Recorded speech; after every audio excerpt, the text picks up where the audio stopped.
giant has fallen. OCP's new CEO assured us that the destruction of its headquarters will not stand in the way of finishing Delta City. Japanese corporation Kanemitsu has already shown interest in OCP's most prominent project. We at Media Break welcome them with open arms. Delta City, yokoso! From the City of Wonders, we're back to Detroit.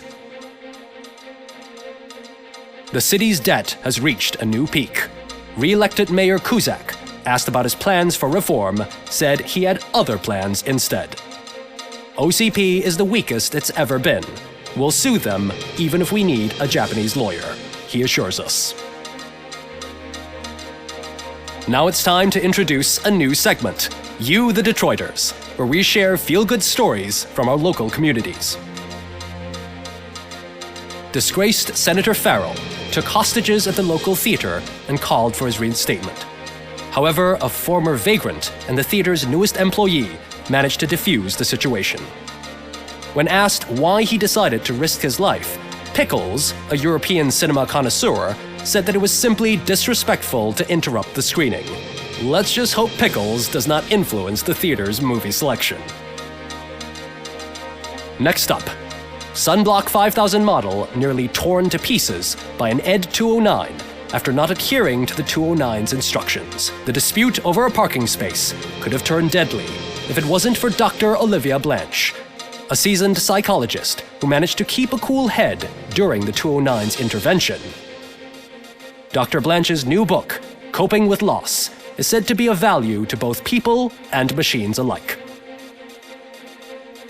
A defamed reporter funded by terrorists. After trying to illegally broadcast a hit piece aimed at OCP, Samantha Ortiz has been spotted collaborating with a terrorist group led by a woman known in the underworld as Bertha.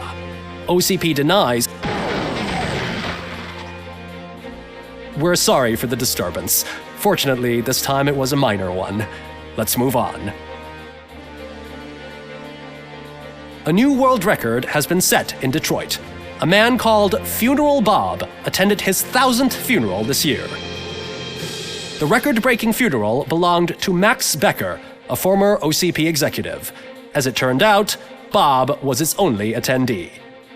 The OCP delegation did not arrive due to a rescheduled business meeting. We hope the meeting went well. Moving on. The owner of a local restaurant, Onion Baji, in cahoots with a ring of zoo thieves. The restaurant was proved to source the ingredients through crime. The arrest was made by a rookie neighborhood cop, Ulysses Washington, and according to his statement, it wasn't the first animal he had saved.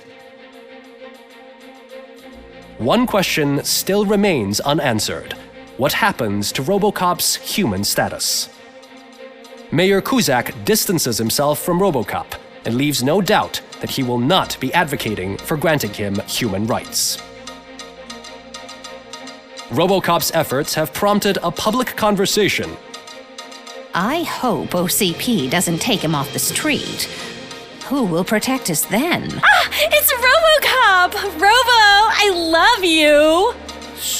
Cashier, Reaper, Skeleton, Speaker, Pure Pandemonium.